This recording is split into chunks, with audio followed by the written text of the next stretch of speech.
Okay, welcome everybody. Brent, I think we're ready to go whenever you are. All right, thanks, Chris. Hi, my name is Brent Lindstrom, and I welcome you to this candidate forum for Senate District 1. I'm Brent Lindstrom, the DFL Chair for SD1. First, I'd like to introduce our special guest today. We have Ken Martin from the state DFL. He's the chair. Thank you so much for joining us today. Ken, would you like to open with a few comments? Yes, thank you so much, Brent. Thanks for all of your leadership up there in Senate District 1. And I want to thank everyone for jumping on today to this important meet and greet. And of course, everything is a little different this year with everything done virtually, which is, there's both a blessing and a curse. The blessing is that we're able to bring people together, some folks from far away, and to still be able to meet virtually and organize virtually. The curse, of course, is that we can't see all of you in person and be able to, do the typical rallies and events that we normally do at this time of the year, the parades, the festivals, et cetera. But, one thing I wanted to do, and it's so important to join, I've spoken with Reed about this in the past and others, Senate District 1, of course, for the last few cycles has been represented by Republicans, but we all remember the days when Northwestern Minnesota was pretty solidly blue. It wasn't that long ago where we had folks like Leroy Stumpf and of course Bernie Leader and Rod Skoy and Roger Moe and so many people up in the northwestern part of the state representing our party. And so I'm really optimistic about our chances coming up here. Now, there's 107 days until this critical election. And of course, we need to elect Reed to the state Senate and have him send Mark Johnson packing. We also have an excellent opportunity in that House District 1A seat with our candidate, Connie Lindstrom. And of course, in House District 1B with Cynthia Onsbacher. We're really excited about our chances up there with all of our fantastic candidates. But let me just say a few things and then I'll turn it back. As you know, Minnesota is the only divided legislature in the country. And we're seeing, unfortunately, the consequences of having a Republican Senate and a DFL House, which is gridlock, nothing really getting done on behalf of people. And it's primarily, in my opinion, the result of an intransigent and obstinate Republican Senate majority that's been standing in the way of critical issues like a bonding bill, which of course all of us know that many of our communities throughout the state have been waiting for years for these infrastructure projects to be funded by the state, and the state Senate majority right now is holding up a whole host of issues, including, like I said, the bonding bill, but also police reform and accountability, a number of other issues that are critical to the legislature right now that the Senate majority is standing in the way of. And so we desperately need to flip that Senate and put the control back into the hands of the DFL so we can actually move a progressive agenda forward. Now, I know that one thing that Reed and Connie and Cynthia and I agree on is that this election is not about them. It's frankly, it's about us. The election is about our country, our state, our values, our hopes and our dreams for the future and the type of community that we all work to build and dream to live in. You see, I always say that there's something greater than our candidates on the ballot this fall, and I know all of our candidates agree with that. When kids are being locked in cages at the border and refugees are turned away from our shores, human rights are on the ballot. The next president of the United States is likely to appoint at least 2 Supreme Court justices, potentially cementing an ideological majority for generations to come, which means that many key issues are in jeopardy and the courts are on the ballot this year. When the CEO of Amazon makes $11.5 million per hour, his company pays 0 in taxes, and we still have people working 2 to 3 jobs and living below the poverty line, economic justice is on the ballot. When people can't get access to health care and people are dying because they are rationing their expensive prescription drugs, we know that universal health care is on the ballot. When women are still being paid pennies to the dollar compared to what a man makes, and we still haven't passed an equal rights amendment, then workers' equality is on the ballot. And when kids like mine throughout America have to do active shooter drills in schools, and over 35,000 people have died in shootings the last year alone, we know that gun violence prevention is on the ballot. And closer to home, when a Black man can be murdered in cold blood by people who are supposed to protect us, which is a modern day lynching, we know that racial justice is on the ballot. And lastly, let me just say, when our frontline workers are risking their lives each and every day to save others, and Donald Trump and the Republicans turn their back on these everyday heroes, humanity and basic decency is on the ballot. Some of you know that I got my start in politics with Paul Wellstone, and he used to talk a lot about politics being about improving people's lives. You know, winning elections is not an end in of itself. Of course, we have to win elections. But it is the beginning. It is what gives us the power to make change.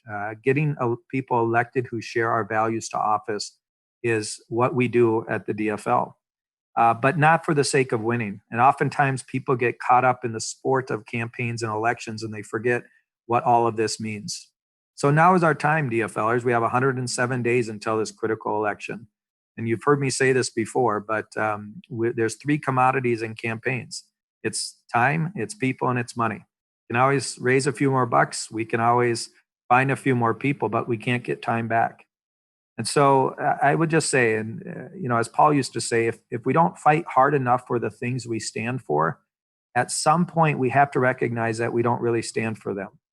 We have 107 days to stand up and fight, 107 days to change history, and 107 days to build the future we all deserve. And lastly, 107 days to restore sanity and decency to our democracy.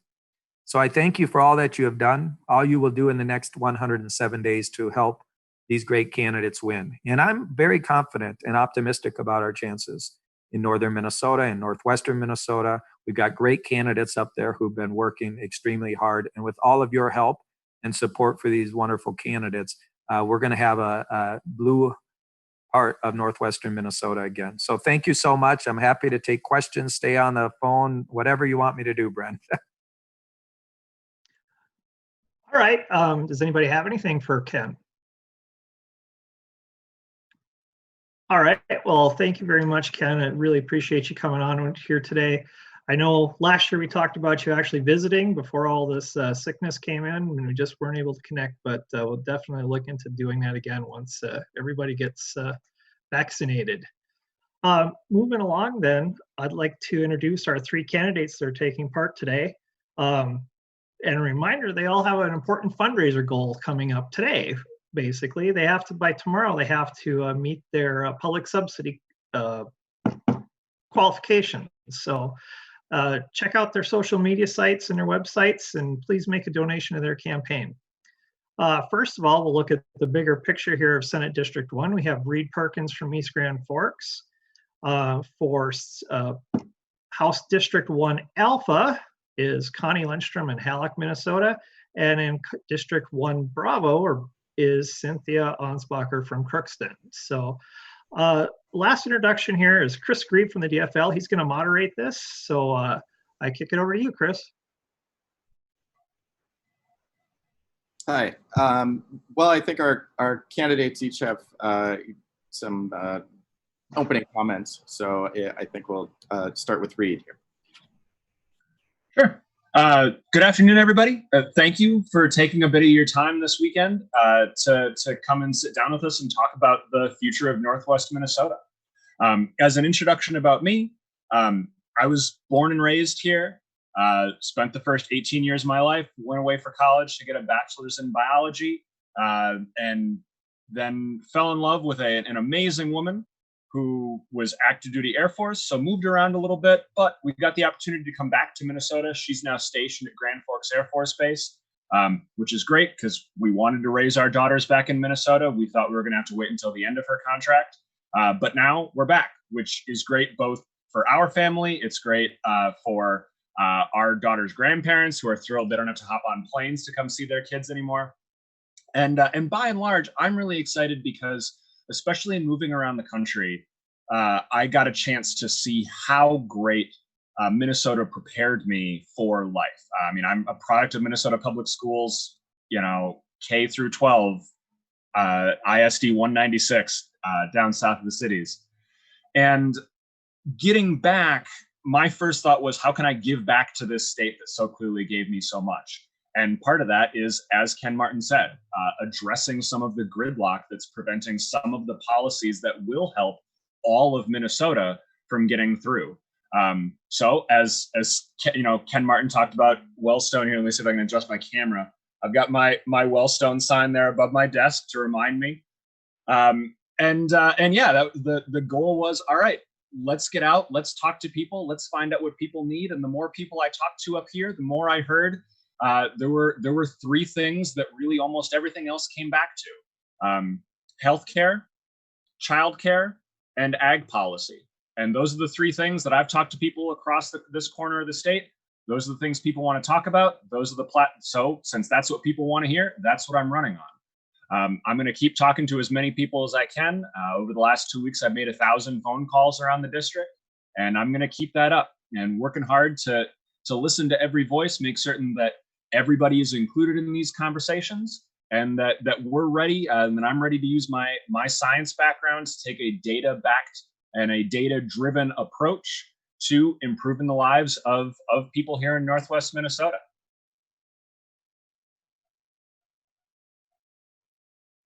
I don't know if you want me to take any questions right now, or if we just want to go to and do all of our introductions, Chris. I think we'll go with the introductions first, and then I'll go into the questions that were submitted beforehand. Sure thing. Next, we'll have Connie Lindstrom. Hello, welcome. My name is Connie Lindstrom. I'm the candidate for Minnesota House District 1A. I live in Hallock. My husband's family's from this area, and when I first came up here with him, I just absolutely fell in love with it. I love the communities here and the diversity that we have here in our economies, and pretty much bugged him to move up here for years, and we finally have done it. So that's why I'm running in 1A. I work as a business analyst in the agriculture and biofuels sectors. So I work with primarily biofuels plants all over the country and in Canada.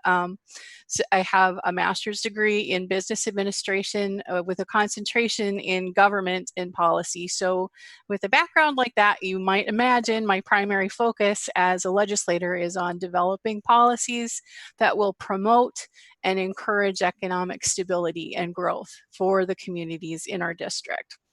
Recently, our legislators, I feel, have gotten caught up in a cycle that you see happen a lot in business when growth slows, when the population goes down, when there's recession. This year, when we have events that are out of our control, the first thing a business often thinks of at a time like that is cutting spending in order to match lowered revenue. And that is what has kind of been happening with the legislative direction up here recently. And that kind of makes sense in the short term, but it's actually one of the very worst things that you can do for the long-term health of any economic system. Because if you're not careful, what you're doing is you're damaging and weakening the very systems that you really are depending on for survival. Unfortunately, that is what has been happening, and we really have seen some of the effects of that hit us very hard this year. We're consolidating, so we have weakened some valuable supply chain networks that is impacting our livestock industry, that is impacting our meatpacking industry. It's impacting lots of things that affect our economy in terms of supply chain demand. We're reducing the diversity of our revenue streams. We are losing the ability for people to choose to spread out and live in low density areas. So it's really critical that we make appropriate investments right now in our region, because our state and in fact our nation were all built by us having access to a few basic things: free, high quality public education and transportation and communication systems that don't stop at the borders of cities. We really, really need those tools, because those are the tools that everyone everywhere needs to have a fair shot at success if they work hard. And in our district, we've got the hard work part covered, but we really must insist on fully funding and supporting our schools. And we must insist that our roads, our dams, our bridges, our mail, our communication systems don't get left behind. And the way to do that is not to complain about cities, as I often hear. Minnesota functions so well precisely because we do have such a great balance of urban and rural areas, and they drive opportunity in their own unique ways. It's time for us to bring in some legislators in our district like me who understand the value of all of the parts of our economy, because I can build legislative solutions that support all of those parts, and that is the best way for us to advocate for our own corner of the state and give us and our children the same kind of opportunities that our parents and our grandparents had when they moved here. So thank you for coming today. I appreciate your support and your vote. Just so you know, the Republican candidate in 1A does have primary challengers in District 1A. So I am on the ballot for the primary, even though I don't have a challenger. So but you can voice your support for the Democrats by voting in the primary. And the other thing that you can accomplish by that is make sure that you are registered correctly to vote, whether that's by mail or by person in November. If you vote in the primary, you'll be all set up for the general election. So thank you very much. All right, thank you, Connie. We'll go to Cynthia Onsbacher next. Okay. Hi, my name is Cynthia Onsbacher. I'm the candidate, the DFL candidate for House 1B. I have been active in the Polk County DFL for 15 years. I became active during some of the, when it became apparent that I needed to step up and stand for what I believed in.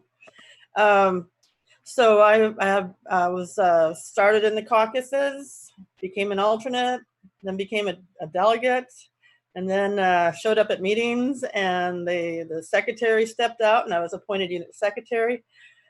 And I have been unit secretary since elected into those positions. And now I'm the outreach officer, and I have stepped up this year to run as the DFL candidate for House of Representatives 1B. That's starting at the beginning. That's just showing up at a caucus and wondering what it's about. That's as grassroots, I feel, as you can get. You probably can get more grassroots than that, but I have been a lifelong Democrat. I was born and raised in Minneapolis. My dad, I saw him, Ernest Stopp, is on the video right now. He's listening. I grew up in public education and their schools in Minneapolis. I loved it. Very diverse, wonderful diversity. In my senior year, as a freshman year, I was appointed or given the opportunity to be a legislative aide. No, not aide.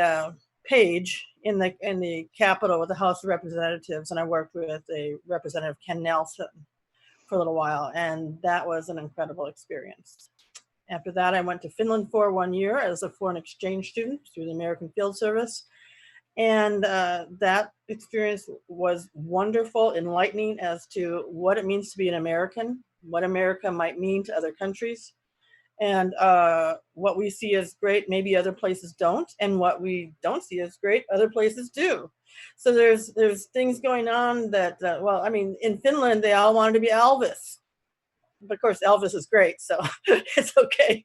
You know, they really did. I was translating Elvis songs. Then I went on to get my bachelor's degree in nursing after I got married. We went from Minneapolis to Florida, where I received my bachelor's degree in nursing. And I practiced critical care nursing, ICU, open heart recovery. Had my son in 1995. And then I went on to complete more nursing in Florida. But in 2006, I found my way up to Minnesota. And I moved into this house that I'm in right now. And it's my grandmother's home. And it's my dad and I own the home. Ernest Stopp and I own the home. And I love it here. I love Crookston. It's a very positive place for me. I've always loved Crookston. I find peace here, and I find the people to be very just to be people. They're people who I want to be with and be around. And even though my views are different from them, a lot of my friends are Republicans, their coworkers are Republicans, or have very different views than me. But I like it that we can share those differences. I'm going to be the representative who, I have this saying that's in my head, which is, I am who I represent myself to be. So if you come to me as a constituent and I tell you how I feel about something, and I tell you I will support you, I'm not just saying that, that is what I believe. And I also tell you if I have a problem with it. So I am so excited. Most of my friends in Crookston are friends with my opponent, Deb Keel. They all love her, they talk about her, but a few have come up to me because they really like me too. And I am a good person. I am a positive person. I'm on the board of the Prairie Skyline Foundation, restoring the old cathedral in downtown Crookston. I reach out to different communities and activities in town. And health, a couple of the issues that are really important to me, or what I've heard, is healthcare.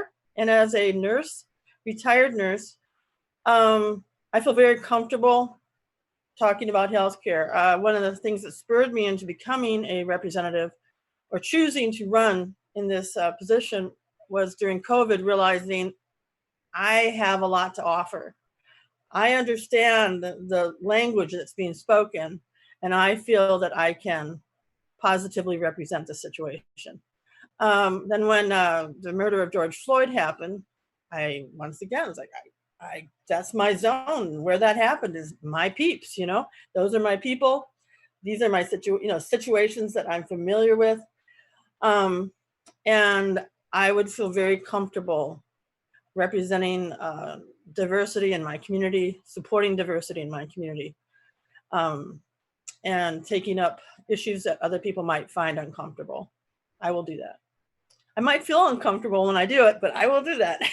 So anyways, I'm just happy to be here. And please, I'm going to be starting, I put it in my emails, I'm calling it the Coffee and a Conversation with Cindy, with social distancing. And I am willing to travel anywhere in my district, in District 1, to meet with individuals or a couple of people where I can,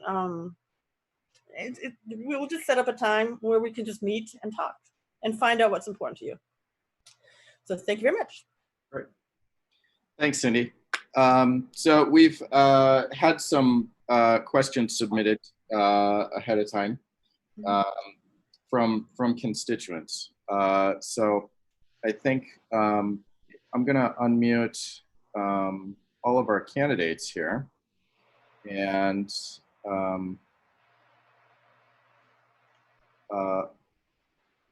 along with Ken, in case there are any that he would like to field as well.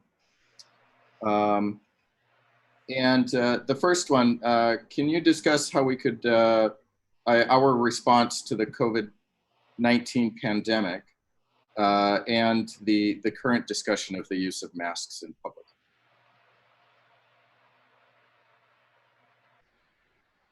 I mean, I feel pretty comfortably uncomfortable asking that question.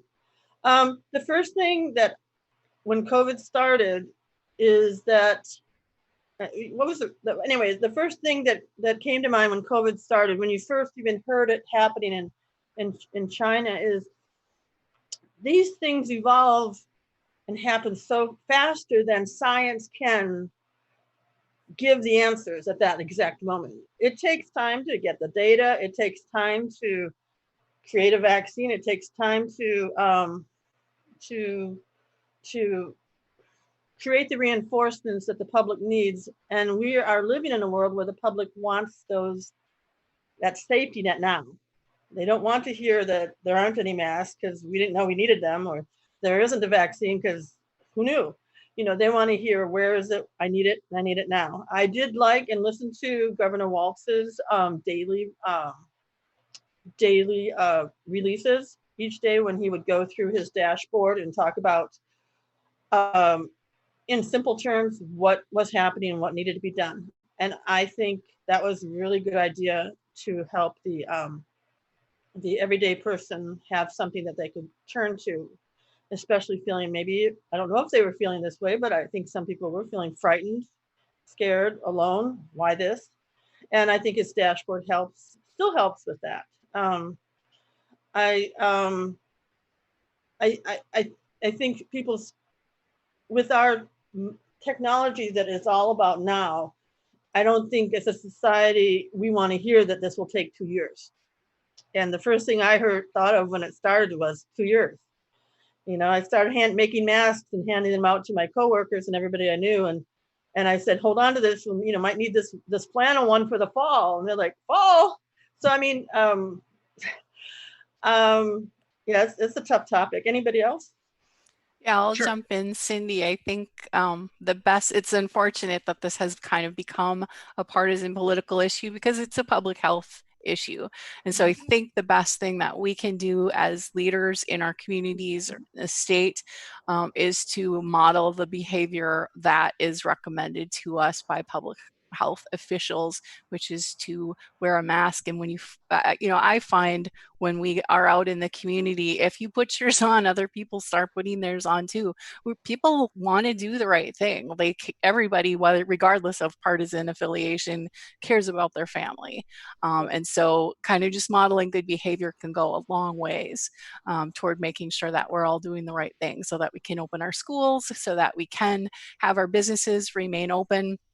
My son's a bartender. I know he would like us all to wear masks so that we can open up that restaurant economy a little bit more. And I think that's the recommendation from public health. And I think if we follow that as leaders, more and more people will follow that advice.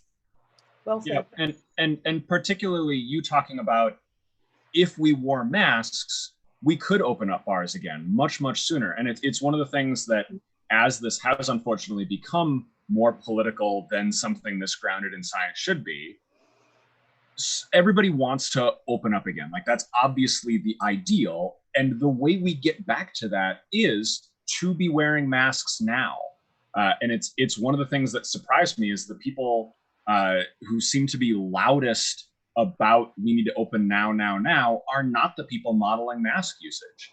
I mean, it is unfortunately true that my opponent, Mark Johnson, has shared several things saying that either Minnesota is faking its numbers or that cloth masks don't actually do anything or that cloth masks make you sicker. And so I mentioned that my wife is active duty Air Force. On Grand Forks Air Force Base months ago, there was a mask mandate, including for civilians. You were not allowed to walk into the commissary on base unless you were masked. And the Air Force distributed cloth masks to everybody because the science on this is pretty straightforward and clear. Wearing mask usage protects yourself and it protects others. And by stopping that spread, that is what's going to allow us to get back to normal. We highlighted early on kind of the two of the other things that really affect us up here that COVID emphasized. This ties heavily into rural broadband because if we're doing distance learning to keep our students and our teachers safe, we need to make certain, Connie up in Kitson County. Kitson County has the lowest rate of broadband coverage in the whole state of Minnesota. So ensuring that our students have access to rural broadband so they can do effective distance learning is important. And then additionally, vote by mail. The Secretary of State, Steve Simon, has done a great job of pushing that vote by mail effort, of making certain that there are applications to everybody's door. And that was something that as rural communities, we tended to do anyway. And as a military spouse, I've done absentee mail-in balloting for multiple elections now. And so pushing those two things, particularly here in the rural part of the state, are issues that COVID has emphasized, that were issues anyway. We should have had mail-in balloting and we should have rural broadband, but COVID, on top of highlighting mask usage, has really highlighted some of these issues as well. Great. Now, Reed, I know that this question was directed specifically to you. Can you talk about the problem of increased vaping and electronic cigarette use among youth And do you support prohibiting the sale of flavored tobacco or e-cigarette products that appeal to kids? Sure. And so I got this in my email and prep work for this event.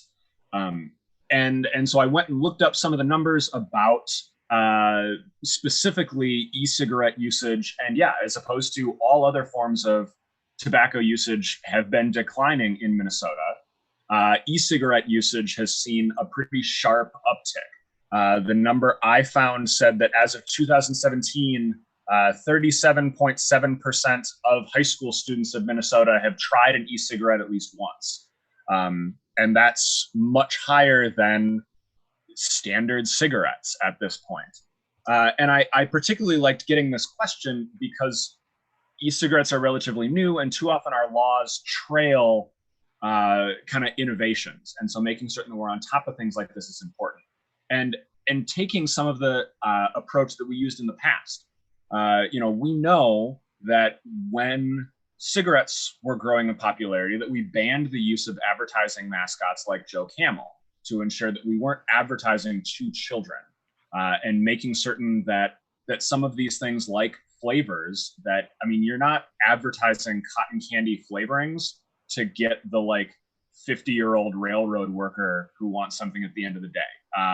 Maybe I will admit that I have not talked to the railroad union about it, but my guess is cotton candy doesn't exist for that demographic. And so that's not to say we need to ban these flavors, but it is to say that we need to take a very close look at the methods of advertising that are allowed for some of these products, and then making certain that, again, the packaging or that the mascots, additionally, that we're very careful to separate these, to make certain everybody knows these are dangerous substances. And we recently had the increase in the age limit for buying tobacco. It'll be very interesting to see. So the numbers I saw were all from 2017. It'll be very interesting to see in 2020 what some of that, what some of those numbers necessarily do. E-cigarettes also had the multiple infections that I think that was last year, that there was the kind of nationwide, why are all these healthy people getting sick? And so it'll be interesting to see what the numbers end up this year. But yeah, we do need to be forward looking in our laws. E-cigarettes are a way that tobacco companies had been getting around some of the past laws designed to keep tobacco out of kids' hands. And we absolutely need to look at reapplying some of those in a more strict fashion to the e-cigarettes, to vape pens, things like that. Great, thank you. Connie, I know this one was specifically directed for you. Do you have, can you expand on your thoughts on the future of agriculture and specifically the future of biofuels? Sure, right in my wheelhouse. So I think we're at a place that is very exciting and also kind of very nerve-wracking for people that are involved in the ag industry. There are a lot of changes happening, and there are some things that we as legislators can do to support what's happening. The things that are going to be most effective in agriculture and for any value-added agriculture, including biofuels going forward, are things that will allow companies that are producing agricultural products to be more diverse, to have more revenue streams. That's certainly one of the directions that ethanol and biodiesel are taking, is adding value to their other sources of revenue streams, to grains products, and increasingly to products that kind of take the place of some petrochemical products. So they're more bio-based, and that's appealing to consumers, and that's appealing in the economy that we have going forward. So having ways that we can have, and Cindy down in one 1B has the Soy Innovation Campus at the University of Crookston. We need to support initiatives like that to make sure that we are building infrastructure to support more diverse agricultural opportunities. The other thing we need to do, Reed touched on broadband, we need to really make sure that we have broadband access for these rural areas, because farmers need access to be able to upload and download data for their equipment. We have all of this technology that farmers in Iowa and farmers in areas that have more access to broadband are using right now to help them plant. It helps them make more environmentally sound choices about how they apply chemicals to their fields. It helps them do all kinds of things that are good financially and good for the environment. So they're things that farmers want to do.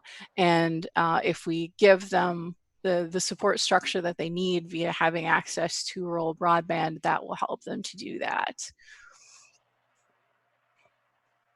Great. So Liz asked that we back up and that Connie and Cindy also respond to the question about flavor restrictions for e-cigarettes. Sure. I like what Reed had to say. I think that all made sense. And for me, as a business person and as just kind of as an American, well, we value freedom and we value giving people freedom, and Democrats value having freedom of choices. So in general, I'm against the idea of banning particular things. I prefer to approach it as we have done with, as he mentioned, with the cigarette industry. You make sure that you have regulatory systems in place that discourage use in an irresponsible way, use by young people, use in areas that are public shared areas. And then I think we can look at things like banning flavors because, as Reed said, there are things that are obviously targeted toward a demographic for whom it is illegal to purchase those items anyways. And we really need to take a look at that. So I would be open to the idea of banning flavors, but in general, I think regulatory approaches that control who's using things so that we don't have a public health concern is the best approach.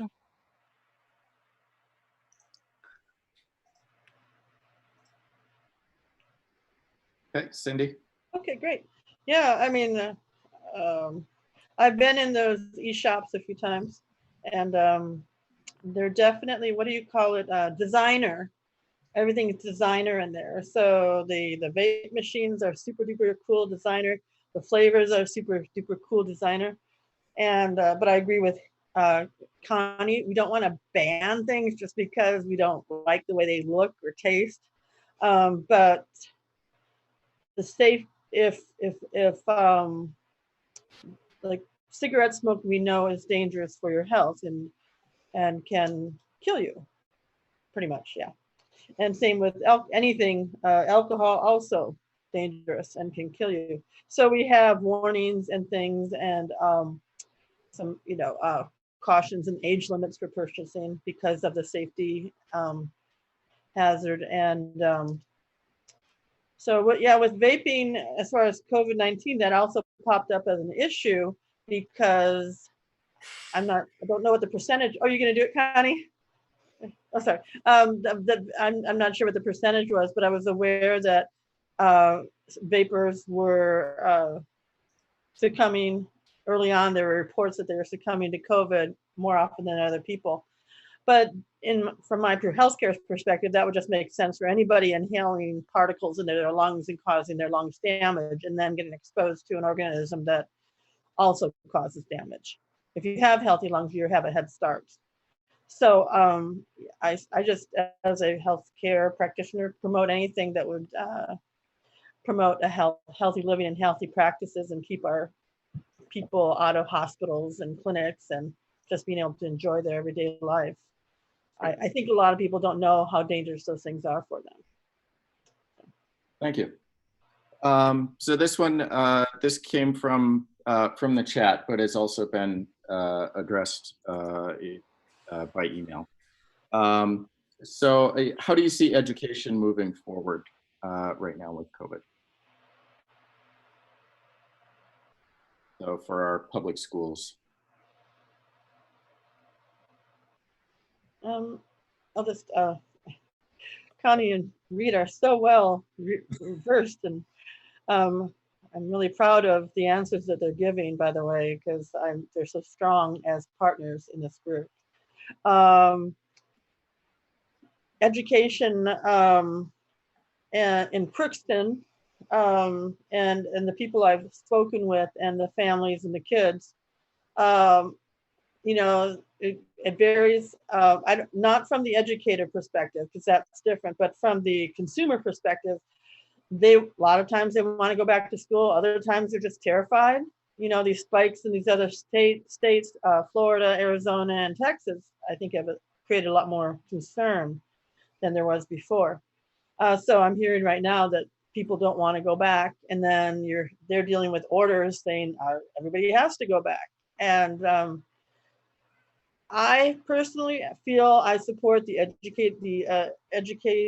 Education Minnesota and educators unions to be able to bargain and decide what is safe, what's the best practice for bringing kids back into school for the safety of the children and the educators. We should not disregard the safety of the educators, and not just the educators, anybody who is operating in that school, the janitors, the security officers, any worker in that system needs to feel safe going in there. It's not their job to risk their lives to educate, to go back to work before a vaccine is available. I think people are very impatient. They want to get back to normal. There will be a vaccine. When there's a vaccine, it's going to feel a lot safer to return to the things that we had before. Nothing will be like what it was before, but I think we should do it safely. Thank you. I especially like Cindy pointing out us needing to pay attention not just to the teacher-student relationship, but also to the paras. Your school bus drivers, your lunch ladies, your janitors. These are all people involved in these conversations as well. The question about education is a whole community question, and it's one where we need to be including a lot of stakeholders. Recently, my opponent was on Facebook talking about how nobody is giving voice to the principals in this district, and he listed several, and that seemed like a good list to immediately email, which I did. And the principal of the Warren Alvarado School District, I reached out, I had a long conversation with him, and it was interesting because that principal told me that I was the first legislator to reach out to him ever, which tells me just how much Johnson is actually representing this person's views that he's claiming he knows. But setting that aside, talking to this principal, it was so clear that he was doing his best to listen to so many people in the community, that he was trying to balance staff who had underlying medical conditions that made them more vulnerable, who had students who struggled from an at-home environment, students who he knew were from families who had already contacted him saying that they would not be sending their students back if schools started again for that fear. And this enormous balancing act. But there's one thing that he said that really stuck with me, talking about him specifically in Warren Alvarado, trying to figure out what plan could happen. And he said that I recognize that there's no way we are going to have a perfect plan. And that right now, what I'm looking for is a workable plan. And that is unfortunately the situation we're in. There are too many balancing factors right now. There is nothing that's going to satisfy every need because COVID exists, and that inherently is a problem and weighs on everything. But right now, we need to find the best workable solution to get as many kids educated as possible and to do so safely to all the staff members involved. And the way we're going to do that is by including everybody in this conversation, by calling all the principals, by calling all the paras, by talking to school boards. We're not going to get a perfect solution for education this fall. It's just not going to happen. But in including everybody in the situation, we can find a workable solution. And we have the skills and resources to do it. We just need to dedicate ourselves to actually talking to these people instead of making Facebook posts saying that they know what these people think without including them on these talks. Yeah, I think Reed and Cindy, you kind of hit the nail on the head, and especially with what you just said, Reed, about making sure that we're including everybody in the conversation. I think from my discussions with teachers and with education professionals, Governor Walz has done a great job of reaching out to school districts and making sure that he's hearing from a wide variety of school districts to try to help support them in their plans for what they're going to do this fall. And I think that's critically important. And I think anybody that's in any way involved in education or leadership, legislation, needs to be listening right now to make sure that we're supporting our teachers and our educators and our students, because what happens in the schools, especially in our smaller communities, affects everything about the community. That's one thing that I really noticed when I moved from a town of 20,000 people to a town of 7,000 to a town of 1,000. The smaller the town gets, the more important it is, and the more you know your educators and the more you are working with the school, even if you don't have kids there, the school becomes a vital part of the community.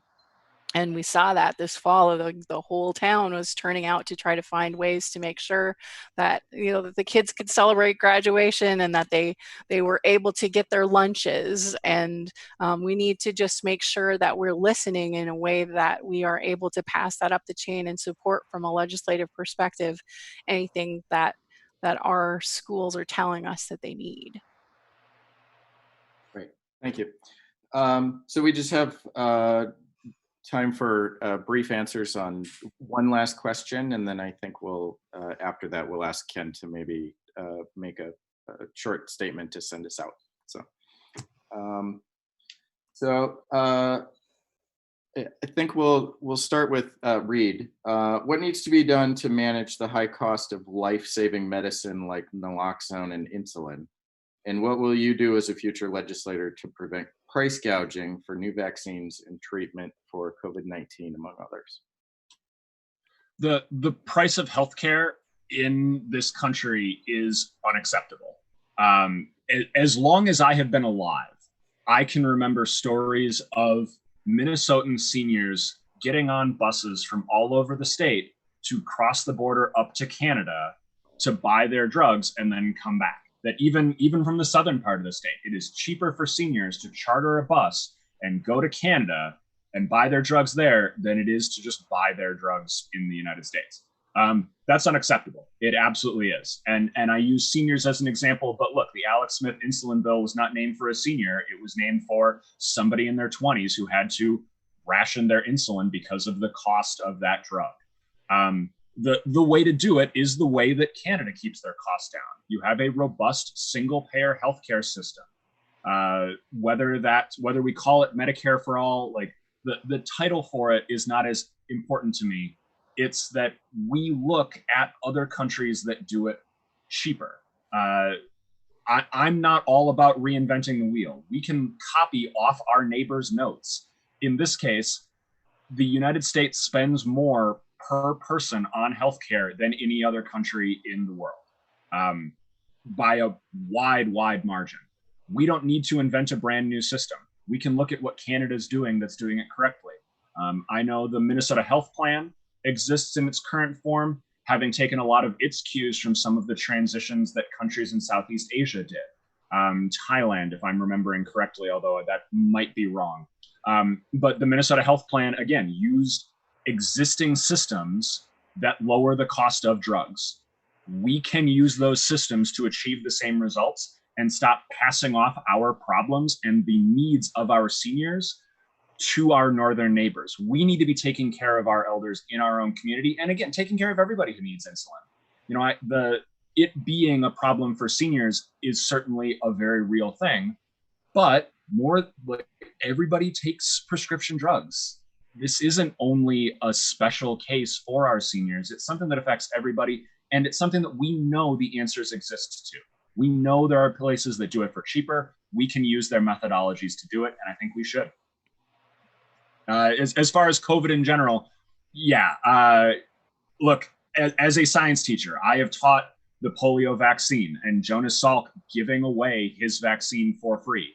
Nowadays, we would expect whichever country develops it is going to patent it and make a ton of money. And we need to have a broader discussion in this country about the way we prioritize capital over human lives. But again, other countries distribute vaccines in a more effective and equitable way. There's no reason to reinvent the wheel. We have systems that will work. We know what those systems are, and we need to implement those systems. As painful as it is to deal with the healthcare and pay for healthcare costs in Minnesota, we've got it miles better than other states. I think we need to continue to take the lead and not wait for something to happen at the federal level. Minnesota is a state that has successfully partnered with many healthcare. We've got Mayo, we've got many companies that are in the business of providing effective healthcare. We need to partner with them and make sure that the balance of power doesn't shift to them making money, but that we continue to partner with them so that it's actually beneficial to Minnesotans to have those companies and that kind of system here. The things that we have done to provide healthcare for people who can't afford it, to provide medications in an affordable way, we need to ramp that up and we need to make that happen better. As Reed mentioned, there are many, many models to follow that make it economically viable to do that and make it something that isn't, it actually is a net savings for our people, for our taxpayers. So all we have to do is look at those models, sit down with the data, and talk as reasonable people do and work out a plan that works for everybody.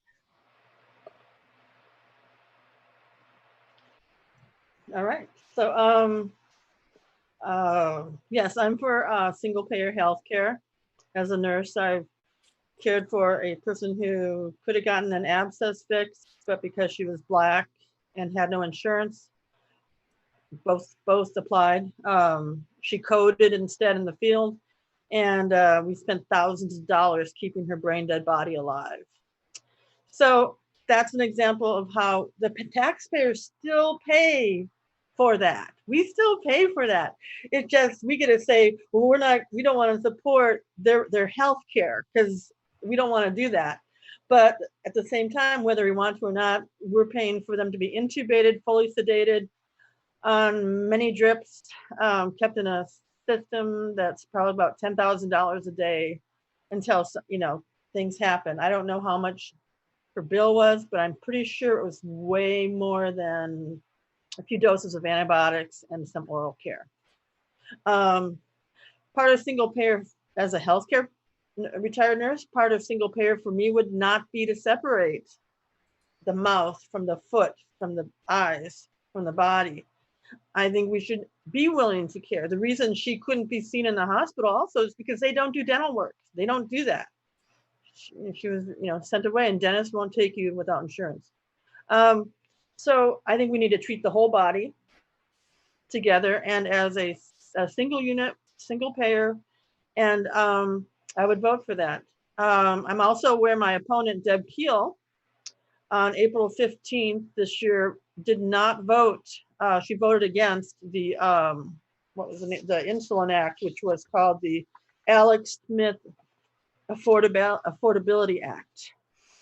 And yes, he died. He died because he rationed his insulin. And he's not the only one, but and I have a feeling his death was a lot more expensive than if we had affordable insulin for him. I understand the reason we don't have affordable insulin is because the pharmaceutical companies keep tweaking the biometrics of the insulin so that they can ramp up the cost. So there are very few generics available because they keep tweaking it so it's their own product. And that would be something that I hope we could find a way to regulate or at least force generic brands out there for our everyday people. Great, thank you. We didn't have any additional questions submitted, and we're almost out of time. So if Ken could maybe make a couple of statements and take us out. Well, I want to turn it over to Chair Lindstrom in a second here, because this is his Senate district. And of course, he's been doing a fantastic job of helping to lead all the DFLers up in this Senate district and to build. Look, I believe that the impossible is always possible. And it takes a lot of collective action from all of us to actually achieve the change that we want. And there are places in this state where people believe are just off limits, that they're red areas, we're never going to win. And I will tell you that that belief is just completely unfounded. The reality is I've seen places like my home city of Eden Prairie, and now the city where I live, Egan, which were completely red a decade ago, now completely blue. And it took a lot of hope, a lot of inspiration, and a lot of hard work by people on the ground who did not give up, who kept believing that simple adage that the impossible is always possible. I believe, as I said earlier, that we can win again up in northwestern Minnesota. It wasn't too long ago that we had DFLers representing that area in the legislature. And I believe this year we will be able to do that again. And it takes, again, giving people hope, giving people a sense that we can deliver on the promises of this state in America for the constituents that all of you are seeking to serve. And I want to thank our candidates, Reed and Connie and Cindy, for running for office. I look forward to having them serve in the legislature. They'll be terrific representatives for all of you. They'll be terrific voices for the people in northwestern Minnesota. And I thank you for putting this forum together. And with that, I want to turn it back to Brent to close us out. Brent? Well, thank you very much, Ken. I appreciate you again coming on today to say a few words and connect us back with the Metro. And I want to thank our candidates, Connie, Reed, and Cindy. We were talking about this last night when we were looking at the demographics to echo what Ken said. It was just in 2012 that we were winning elections up here by 30 points. So it's just a couple of cycles away, and we can turn it right back around and get it the right way. So it's definitely doable, and we got the right candidates to do it. Chris, I want to thank you for moderating. It's never an easy job when you're doing it over the internet, but you did a great job, and thank you very much. So, and to those who tuned in, I appreciate you too. We're always working hard to make the DFL more visible up here in the Northwest, and we're putting in some new SD1 initiatives so you can contact us and let us know what you need from us too. So keep your eye open for that. A lot of that information will probably come out through county unit, social media, and websites. So again, thank you to everybody. Have a great afternoon.